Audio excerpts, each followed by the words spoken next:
Je vais juste situer un petit peu le cadre de ce débat.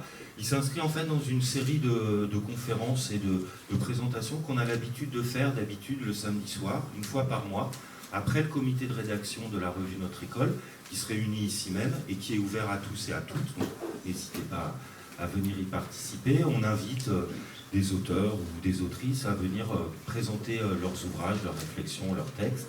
Et ce soir, donc un jour un petit peu particulier, parce qu'on n'est pas samedi, ce soir on a le plaisir d'accueillir Philippe Mérieux pour nous parler de la riposte, de son livre. Et voilà, mais passer tout de suite la parole à Cécile qui va nous présenter ce débat. Alors, bonsoir. Philippe Mérieux, je pense que c'est quelqu'un qu'on ne présente plus. C'est un peu une icône des sciences de l'éducation et j'emploie volontairement le mot icône tellement la seule mention de son nom peut déchaîner les passions. Je pense à Twitter par exemple. Sur Twitter, il suffit de le citer pour s'attirer les foudres d'une nuée de trolls qui réagissent... Tu en sais quelque chose. Tout à fait. Qui réagissent de façon souvent outrancière. Et d'ailleurs, je trouve qu'il est souvent affligeant de constater à quel point ces personnes méconnaissent vos écrits. Je pense que... oui, je pense en fait que vous êtes un petit peu la cristallisation du pédago, et ce qui fait que vous cristallisez beaucoup de haine autour de juste la mention de votre nom. Alors, pour la petite anecdote, c'est une petite anecdote personnelle, dans mon lycée, lorsque j'allume mon écran d'ordinateur, je tombe sur un fond d'écran qui a été choisi par un collègue un peu facétieux, qui un jour où j'avais oublié de fermer ma session, en fait, pour se moquer de mon côté pédago, on va dire, a mis une photo de vous. Voilà.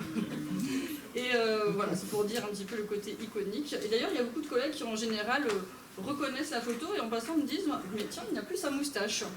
Et tout le monde vous connaît. Ce qui me plaît chez vous, c'est que, pour employer une expression à la mode, vous ne lâchez rien. Et d'ailleurs, les titres de vos ouvrages sont souvent combatifs, comme par exemple, alors j'ai recherché dans la bibliographie, Émile revient vite, ils sont devenus fous, ou Pédagogie et le devoir de résister, et là, dernièrement, La riposte, qui, si j'ai bien compté, serait votre 41e titre. D'ailleurs, même sur Twitter, vous prenez le temps de répondre à tous et d'affirmer vos positions dans un débat qui pourtant confine souvent au dialogue de sourds, tant vos adversaires font preuve de mauvaise foi et d'ignorance. Mais alors justement, comment en est-on arrivé là? Pourquoi tant de haine? C'est justement, je crois, la question que vous vous posez dans votre ouvrage La riposte.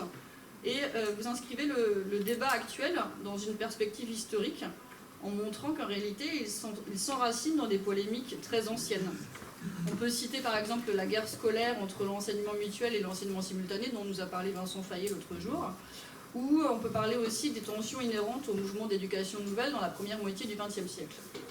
Ce que j'ai trouvé intéressant dans La riposte, c'est que vous avez renouvelé le débat en introduisant un nouveau protagoniste qui serait l'hyperpédago.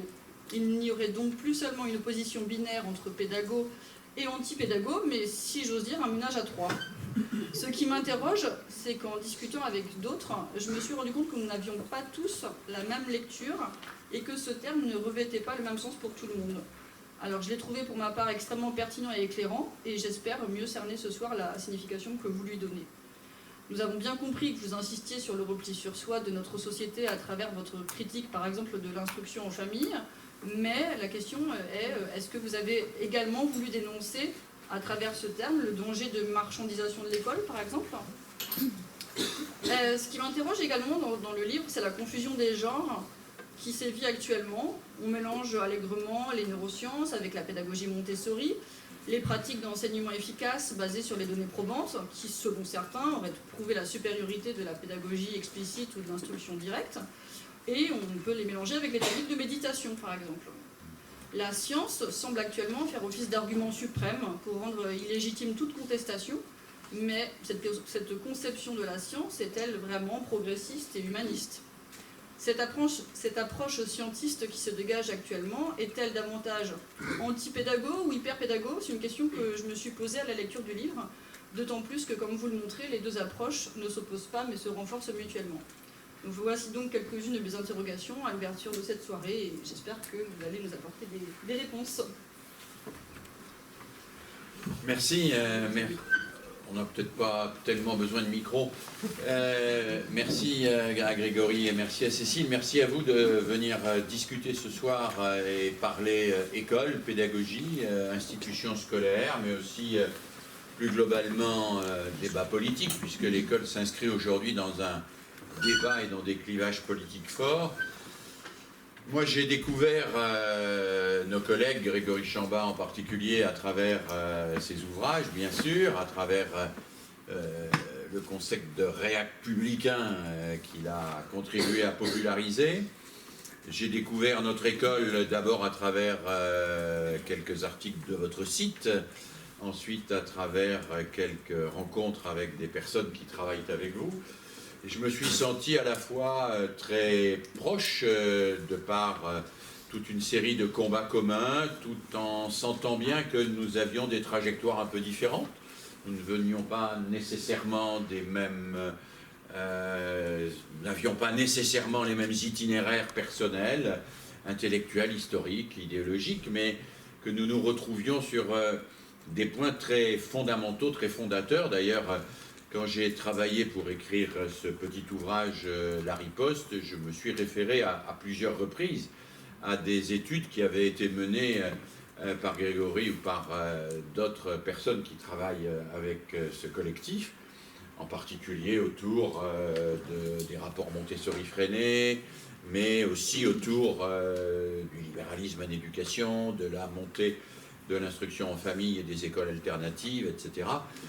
Tout point sur lesquels, évidemment, nous sommes particulièrement convergents. Alors, je ne vais pas vous faire une conférence ni un exposé académique.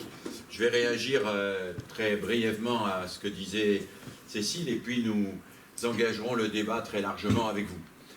Alors oui, moi, je le dis dans le livre, d'ailleurs, les hyperpédagogues ne sont pas pour moi une vraie découverte récente.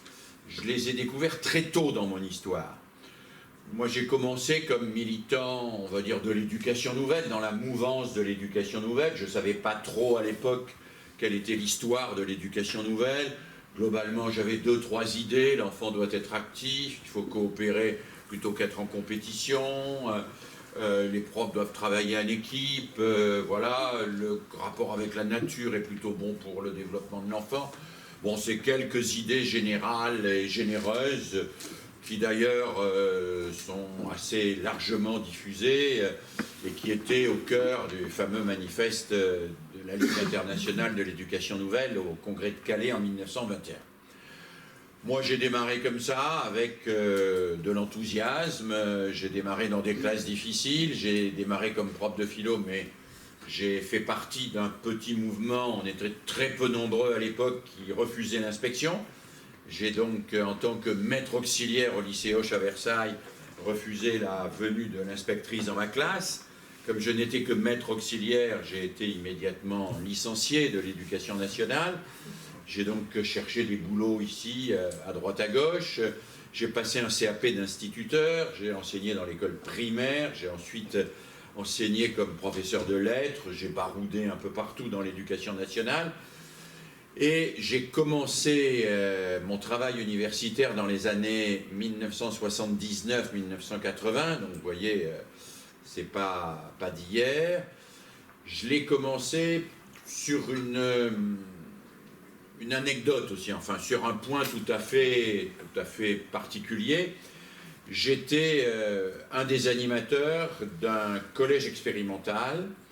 Avant 81, avant la rénovation des collèges, il y avait un statut de collège expérimental. Ce statut de collège expérimental était octroyé par l'Éducation nationale à condition qu'un laboratoire universitaire évalue les résultats du collège et les compare à un échantillonnage témoin. Donc j'étais responsable d'un collège expérimental dans lequel on avait mis en place ce que j'ai formalisé ensuite sous le nom de pédagogie différenciée. C'était un collège où les élèves choisissaient à la fois leur nombre d'heures de cours, leurs professeurs, leurs ateliers, pour une part leur discipline, pas complètement, mais bon, pour une part. Et ce collège bénéficiait donc de dérogations de la part de l'Éducation nationale, dérogations sous réserve qu'un laboratoire universitaire viennent tester tous les ans les élèves dans toutes les disciplines et les comparent à un échantillonnage d'élèves témoins d'autres collèges comparables. Il y avait donc un laboratoire dit de pédagogie expérimentale à Lyon, qui était dirigé par un grand monsieur qui s'appelait Guy Avanzini, un monsieur très imposant, qui pilotait cette comparaison. Et si la comparaison n'avait pas été à notre avantage chaque année, nous aurions bien sûr eu l'interdiction de prolonger notre expérimentation et les dérogations qui allaient avec. Donc j'ai rencontré un universitaire en la personne de Guy Avanzini, mais j'étais à l'époque un prof militant, et rien qu'un prof militant. Je n'avais pas du tout engagé de travaux de recherche dans aucun des domaines, ni de la pédagogie, ni de l'histoire, ni de quoi que ce soit. J'enseignais le français à des élèves de 6e, 5e, 4e et 3e, et puis j'ai essayé avec mes collègues d'organiser le mieux possible cette pédagogie différenciée que nous essayions tant bien que mal de mettre en place. Puis Guy Avanzini m'a proposé un jour d'engager une recherche universitaire, et il m'a pris au mot en me disant « Je vois que vous prononcez souvent le mot coopération dans votre vocabulaire, que dans vos interventions vous invitez les élèves à coopérer, etc. J'aimerais que vous travailliez un peu plus sur ce que vous mettez derrière le mot coopération et sur les conditions d'une coopération authentique. » Donc j'ai pris pour une part un peu de temps de congé, je me suis mis à 2 tiers de temps, j'ai pris un tiers de temps pour mener ce travail de recherche universitaire. Je suis allé observer des tas d'écoles, des tas de gamins, alors dans des écoles freinées partout. Je suis allé observer aussi des adultes, y compris des adultes dans des syndicats entre guillemets autogestionnaires, pour voir comment les gens travaillaient ensemble et qu'est-ce que c'était que la coopération. J'ai pratiqué à l'époque ce qu'on appelait le sociogramme, j'en ai fait des centaines, voire des milliers.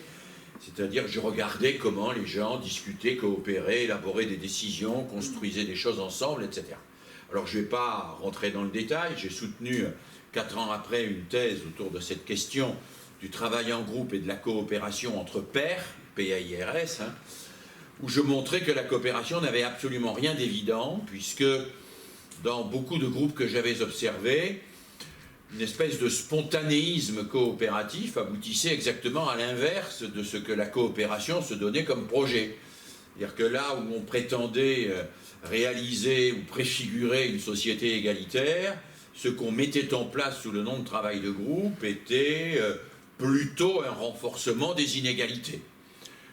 Pour dire les choses en termes simples et très caricaturaux, on demandait à 5 enfants de 6e de faire un panneau sur un pays d'Afrique. Bon, ben, globalement, celui qui avait des images chez lui les apportait, celui qui savait écrire écrivait, celui qui savait dessiner dessinait, celui qui savait rien faire faisait rien, et heureusement qu'il faisait rien, parce que s'il avait fait quelque chose, le panneau serait raté, aurait été raté évidemment, mal évalué, aurait pas gratifié narcissiquement l'enseignant qui avait souhaité le faire faire, et donc j'ai conclu que sans régulation pédagogique, dans l'immense majorité des cas, ce qu'on pouvait appeler pédagogie coopérative, malheureusement, aboutissait à une sorte de répartition spontanée entre concepteurs, exécutants, chômeurs et gêneurs.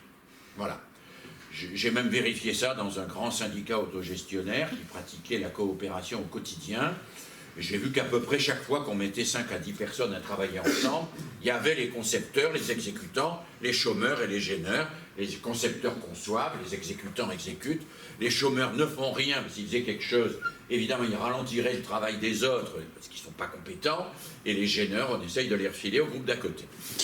Voilà, donc ça a été une de mes premières expériences où ce que j'appelle un lieu commun de l'éducation nouvelle, la coopération est un lieu commun de l'éducation nouvelle, a été mis à l'épreuve d'un travail universitaire et où j'en ai pris entre guillemets plein la gueule, puisque ce que je croyais pouvoir se réaliser d'une manière spontanée et ce que je prenais pour une intention généreuse et quasiment automatique aboutissait le plus souvent à exclure du travail collectif les élèves déjà peu compétents, timides, socialement défavorisés, qui ne maîtrisaient pas le langage, qui n'avaient pas la capacité de diriger un groupe, et cliver encore plus ce que l'on cherchait précisément à supprimer, c'est-à-dire les inégalités scolaires. Et quand j'ai présenté ces travaux, je me suis déjà retrouvé face à ce que j'appelle aujourd'hui des hyperpédagogues, c'est-à-dire des gens qui, eux, ne voulaient pas me croire et me disaient « mais si, il suffit de mettre des gens ensemble, et puis peut-être en faisant un peu de méditation avant, on arrive à faire en sorte qu'ils communiquent spontanément, qu'une communion s'élabore entre eux, et que cela profite à tous d'une manière égale et avec autant de bénéfices pour les uns que pour les autres. Cette manière de pratiquer le travail de groupe va spontanément réduire les écarts et créer cette égalité, cette coopération dans l'égalité à laquelle nous aspirons tous.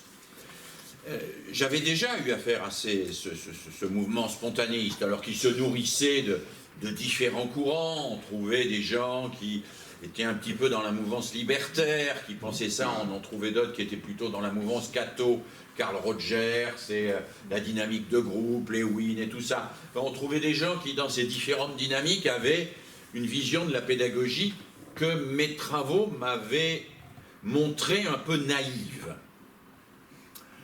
Mais bon, j'avais constaté que ça existait, j'avais constaté qu'ils avaient un petit peu la parole, mais ils ne m'étaient pas apparus constituant un courant structuré qui pouvait prendre place dans le débat éducatif.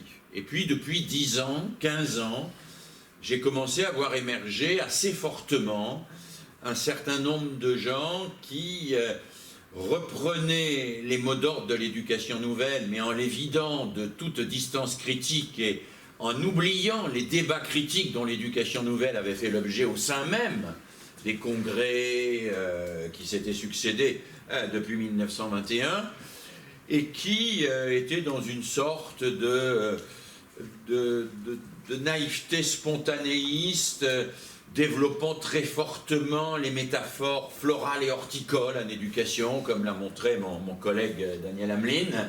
L'enfant s'épanouit, c'est une plante, c'est une graine, il a tout en lui, il suffit de le regarder, voire de lui fournir un peu d'eau et d'être un bon jardinier autour de lui, pour que tout cela, spontanément, fasse un être épanoui, un monde pacifié et un univers qui aura définitivement conquis l'égalité, la justice et le bonheur.